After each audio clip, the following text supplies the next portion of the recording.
ইয়াল্লাহ দরবেশ বানায় দাও, আমি এই দুনিয়ার থাকুন না।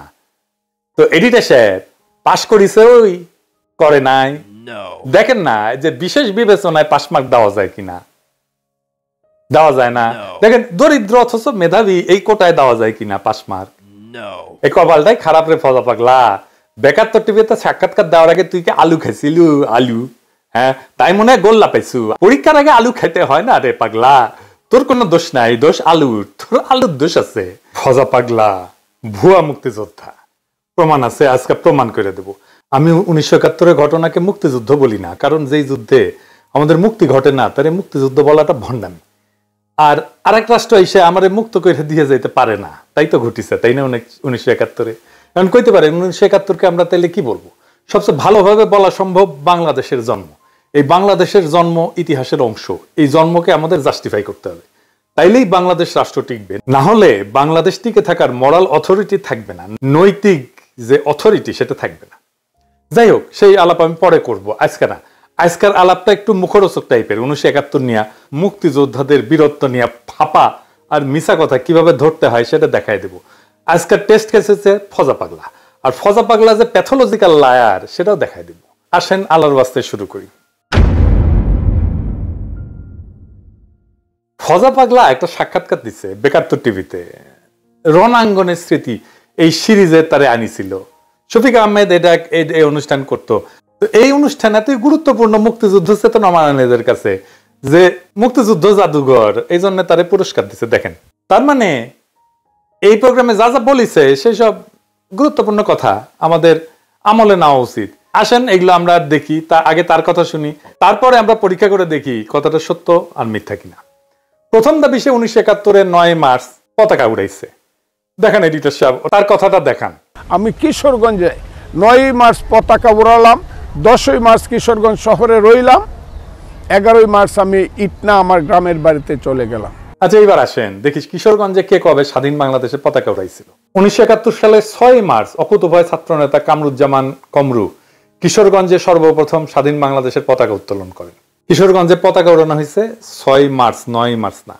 আর সে উড়ায় নাই। এইটা সাহেব একটা স্কোর কার্ড করেন না পাশে, শেষে দেখুন নি ওই পাশ করিছে না ফেল করিছে, লেখেন পতাকা উড়ানোর দাবি নাম্বার কত দিমু, দুটে 0, লাড্ডা গোড্ডা।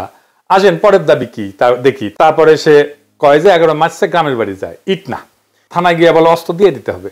2 থেকে 250 ছাত্র নিয়ে নাকি ট্রেনিং করায় আনসার কমান্ডার দিয়া। পরে কইছে এটাই তার একমাত্র ট্রেনিং এবং এটাই তার কমপ্লিট ট্রেনিং আর কি, আনসারের ট্রেনিং দিয়া মিলিটারি যুদ্ধ করেছে। যাই হোক, এবং সেই ইটনায় গিয়ে আমি ওসি সহ সমস্ত পুলিশকে বললাম অস্ত্র সব দিয়ে দিতে হবে, এবং ইটনার মাঠে তৎকালীন আনসার কমান্ডারদের নেতৃত্বে আমরা ট্রেনিং দিতে শুরু করলাম। এবং সেই সংখ্যাটা আমাদের খুব কম ছিল না, প্রায় 2 থেকে 250 ছাত্র বা যুবক আমরা ট্রেনিং দিলাম ইটনার মাঠে।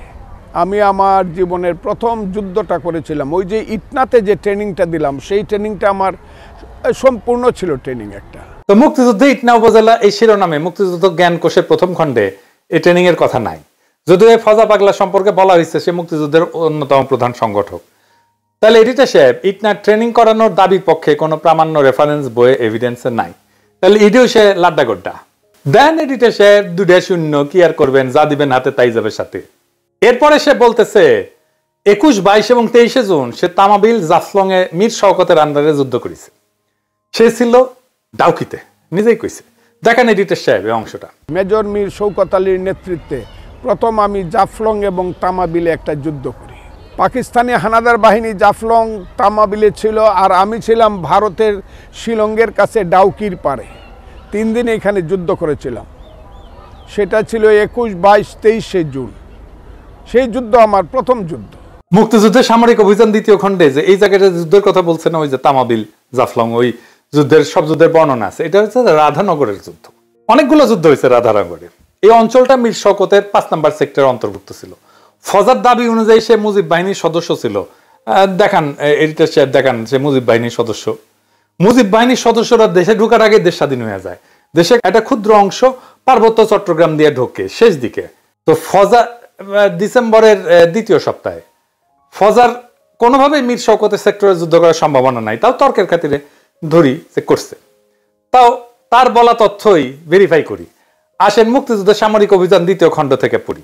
রাধানগর কমপ্লেক্সের গুরুত্ব সিলেট তামাবিল ডাউকি সড়কের অবিভাজ্য ভারতীয় উপমহাদেশে ইংরেজ শাসনামল থেকেই যথেষ্ট গুরুত্ব বহন করে আসছে। ভারতের আসাম, মেঘালয়, মণিপুর, নাগাল্যান্ড, মিজোরামের সাথে স্থলপথে বাংলাদেশের ব্যবসা বাণিজ্য ও যাতায়াতের একমাত্র যোগাযোগ মাধ্যম হচ্ছে এ সড়ক পথ। দ্বিতীয় বিশ্বযুদ্ধে মিত্রবাহিনীর বার্মা ফ্রন্টে যুদ্ধ পরিচালনাতেও এ সড়কটি একটি গুরুত্বপূর্ণ ভূমিকা পালন করেছে। সামরিক দিক থেকে সিলেট তামাবিল সড়কটি নিজেদের আয়ত্তে রাখতে পারার অর্থ অনেকাংশেই ছিল সিলেটের প্রতিরক্ষা নিশ্চিত করা। এ কারণেই সিলেট তামাবিল সড়কটি যে কোনো বড় আক্রমণ থেকে রক্ষা করার জন্য পাকিস্তানিরা সিলেট শহর থেকে তামাবিল বিওপি পর্যন্ত সব গুরুত্বপূর্ণ জায়গায় সুদৃঢ় প্রতিরক্ষা ব্যবস্থা গড়ে তুলেছিল।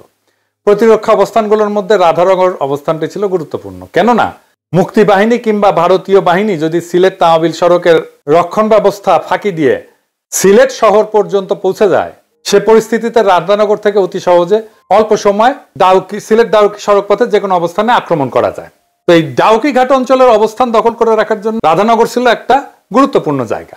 সহজ ভাষায় রাধানগরের অবস্থানটা সিলেট তামাবিল ডাউকি শিলং মহাসড়কের এতই কাছে ছিল যেখান থেকে যে কোনো ধরনের বড় ধরনের বিপর্যয় ঘটানো সম্ভব ছিল। আর সেই লক্ষ্যে দীর্ঘ 8 মাস ধরে পাকিস্তানিরা রাধানগরের চারিদিকে এক বিস্তৃত এলাকা জুড়ে একটা শক্তিশালী সুসংহত প্রতিরক্ষা ব্যবস্থা গড়ে তুলেছিল। 21-22 কোনো যুদ্ধ হয় নাই। 23শে জুন পাকিস্তানিরা আক্রমণ করে রাধানগর দখলে নেয়। তো উই তাইলে যুদ্ধ করিছে, তাহলে তো হারিছে উই, কিন্তু 21-22 যুদ্ধ হয় নাই। 27শে জুন মুক্তিবাহিনীরা আক্রমণ করে কিন্তু পরাজিত হয়ে পশ্চাৎপসরণ করে। 13ই জুলাই জাফলং এ একটা যুদ্ধ হয়, এটাকে মুরিয়ার যুদ্ধ বলা হয়। যে দেখেন, তাইলে ওই যুদ্ধের কোনো কথা আছে? ডাউকি ইন্ডিয়ার মধ্যে, ডাউকিতে একটা মুক্তিযুদ্ধ ক্যাম্প ছিল, সে আছে ডাউকিতে। ডাউকি থেকে সে যুদ্ধ করতেছে জাফলং আর তামাবিলে। এইটা স্যার গুগল ম্যাপে ডাউকি, তামাবিল আর জাফলং দেখান তো।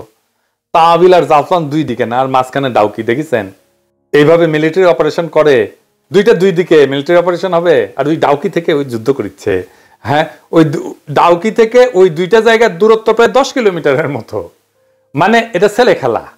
আচ্ছা ভাই, আর্মির লোকজন আছে না, আপনারা কেন চ্যালেঞ্জ করেন না এসব বালসাল? তাহলে এডিটর সাহেব, জাফলং এ লাড্ডা গুড্ডা, তাই না? শূন্য। এইবার আসেন করিমগঞ্জ আর তরাইল থানা মুক্ত করা। এইটা সাহেব দেখানো কি কইছে আগে? আমরা করিমগঞ্জ থানা, তারাইল থানা আমরা দখল করলাম, তাদের সমস্ত অস্ত্র নিলাম, তারাইল থানা মুক্ত করলাম, করিমগঞ্জ থানা মুক্ত করলাম। ভিতরে এই যুদ্ধগুলো আমাদের করতে হয়েছে। করিমগঞ্জ থানাকেও মুক্ত করে নাই। 14ই ডিসেম্বর তারা রাজাকাররা ছাইড়ে চলে যায়, তারপরে পুরা করিমগঞ্জে মুক্ত হয়ে যায়। এটাকেও মুক্ত করে নাই। তাইলে এখানেও লাড্ডা গুড্ডা। করিমগঞ্জ থানা লাড্ডা গুড্ডা। তরাইল থানা মুক্তিযুদ্ধ জ্ঞান কোষে তরাইল থানা মুক্ত করার যুদ্ধের কথা আছে, সেটাও আছে। তরাইল থানা পাক হানাদারদের সঙ্গে মুক্তিযুদ্ধদের 3 বার যুদ্ধ হয়। একবার তারা দখল করার পরে পাক বাহিনী আবার এটা যে পাল্টা দখল করে নেয়। অক্টোবর মাসে প্রথম দিকে মুক্তিযোদ্ধারা থানা দখল করে, নভেম্বর মাসের শেষ দিকে হানাদাররা আবার তা দখল করে নেয়। 14ই ডিসেম্বর মুক্তিযোদ্ধারা পুনরায় দখল করে স্বাধীন বাংলার পতাকা উত্তোলন করে একেবারে স্বাধীন হয়ে যায়। ওই কেসে আর নাকি যুদ্ধই করা লাগেনি, ফায়ার বললেই নাকি পলায় যেত। তরাইল থানা দখলে 3 বার যুদ্ধ করতে হয়েছে। ফায়ার বললে কেউ পলায় যায় নাই। ফায়ার বললে থানা ছেড়ে পলায় যাইতো। সে আসতেছে শুনলে নাকি কাঁপতো। দুনিয়া কেউ শুনেছেন একটা গেরিলা অপারেশনে যাওয়ার আগে জানায় অপারেশনে যায় কেউ? ওই তো যুদ্ধের বেসিকই জানে না। আগে সে আসতেছে এটা জানায় দেয়, জানায় দিয়ে অপারেশন করে কেউ। বালসাল যা বলে বাঙ্গুরা সেটা খায়। সে নাকি কান ধরে উঠবাস করে ছাইড়ে দিছে। এডিটর সাহেব শোনান। কিন্তু খুব সত্য করে বলতে গেলে বলতে হয়, আমার নাম শোনার সঙ্গে সঙ্গেই রাজাকাররা পালায় যেত। ফজলু কমান্ডার আসিতেছে, এই কথাটা তাদের কাছে আগুনের মতো মনে হইতো যে কেউ বাঁচবো না, কাজে সবাই পালিয়ে যেত।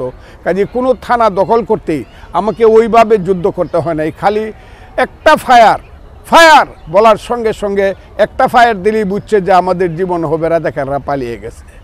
ওসিদেরকে ধরে আনছি, সিউদেরকে, তখন সিউ ছিল, তাদেরকে ধরে এনেছি গাঙ্গের পাড়ে কোথাও স্কুলের সামনে কান ধরে উঠবস করে 10টা বেতের বাড়ি দিছি। জীবনে আর কোনোদিন থানায় আসবি না, ছেড়ে দিয়েছে। তো তারাইল থানা আবার দখল নিল কেমনে পাক বাহিনী? তাহলে এখানে লাড্ডা গুড্ডা, ডাবল শূন্য। এইটা শেয়ার দেন। ফাইনালি সবচেয়ে মজার যুদ্ধ, আসেন এর দেখি। সে বলতেছে 9 ডিসেম্বর কালনি কুশিয়ারা এসে যুদ্ধ করছে। তার কাছে জানতে চাইছে যে তাকে কখনো এমন মনে হয়েছে যে সে আর কখনো বাঁচবে না। সে কইতেছে এই কথাটা, আগে শোনান কি কইতেছে। এটা হলো 9ই ডিসেম্বর 1971 সাল। এইটা আমি বলি নাই আপনাকে। এটা হলো আমার কালনি কুশিয়ারার যুদ্ধ। মেঘনা যাকে বলে পরবর্তী আজমিরগঞ্জ একটা নদী কালনি কুশিয়ারা হইয়া চাতলপাড়ের কাছে মেঘনায় আইসা পড়ছে। সেই কালনি কুশিয়ারার যুদ্ধে আমি 3টা স্টিমারে 179 জন পাক বাহিনী ছিল, মিলিশিয়া ছিল, রাজাকার ছিল, আমরা মাত্র 3 জন। এখনও আরেকজন জীবিত আছে, কয়েকদিন আগে আমার আরেক মুক্তিযোদ্ধা বন্ধু মারা গেছে। আমরা 3 জন, আমি ফজলুর রহমান, আমার ডেপুটি কমান্ডার নিহারেন্দু দেবনাথ, আমার আরেক সাথী আবু তাহের ঠাকুর মারা গেছে। 3 জন আমরা যুদ্ধ করি, তাদের 2 জনের কাছে 2টা এলএমজি ছিল। স্টিমার আমরা আক্রমণ করি কালনি কুশিয়ারায় 2টা এলএমজির মাধ্যমে, আমার কাছে মাত্র একটা স্ট্যান্ড গান ছিল। আমি সিগন্যাল দেওয়ার সঙ্গে সঙ্গে 2 দিক থেকে নদীর উপরে স্টিমারে ফায়ার হওয়া শুরু হইল, একদম মাস্টার ব্রিজ উড়ে গেল। শেষ পর্যন্ত পাক বাহিনী আমার কাছে সারেন্ডার করলো। এটা ছিল আমার 9ই ডিসেম্বরের যুদ্ধ। পাক বাহিনী বুঝতে পারে নাই যে আমরা 3 জন, কারণ আমি 500 লোককে লাইং ডাউন করাইছিলাম এই লাঠি দিয়া, কাজে তারা আমাদের কাছে সারেন্ডার করছিল। কি কইল? 3টা স্টিমারে 179 জন পাক সেনা আসতেছিল, তারা 3 জনে হারাই দিছে। 2 জনের কাছে সাবমেশিন গান ছিল আর তার কাছে স্টেন গান ছিল। 179 জন এই গুলিতেই সারেন্ডার করলো। হ্যাঁ করিছে, কারণ ওই কাছে লাঠি হাতে নাকি 500 লোকের শুয়ে রাখছিল, তাই দেখে ভাবিছে যে অনেক লোক তাদের গুলি করতেছে। ট্রেনিং পাওয়ার মেয়ে 2টা এলএমজি 2 পার থেকে গুলি করতেছে, নদীর 2 পার থেকে। তারপরে মনে করবে 500 লোক গুলি করতেছে, মানে বালসাল যা বুঝাবে। গাজার নৌকা পাহাড়ের চলে। পলাশী যুদ্ধ নাকি সিরাজ যুদ্ধ লেঙ্গা করেছিল, 5 কামানে শুয়ে রাখিছিল ওর সোলজারদেরকে। তো ওই রবার্ট ক্লাইভ ভাবিছে সারিছে কত কামান, কিন্তু ওর মধ্যে একজনের আসছিল চুলকানি। তো 5 যে হাত দিয়ে চুলকাইছে, ক্লাইভ বুঝিছে যে কেস তো খারাপ।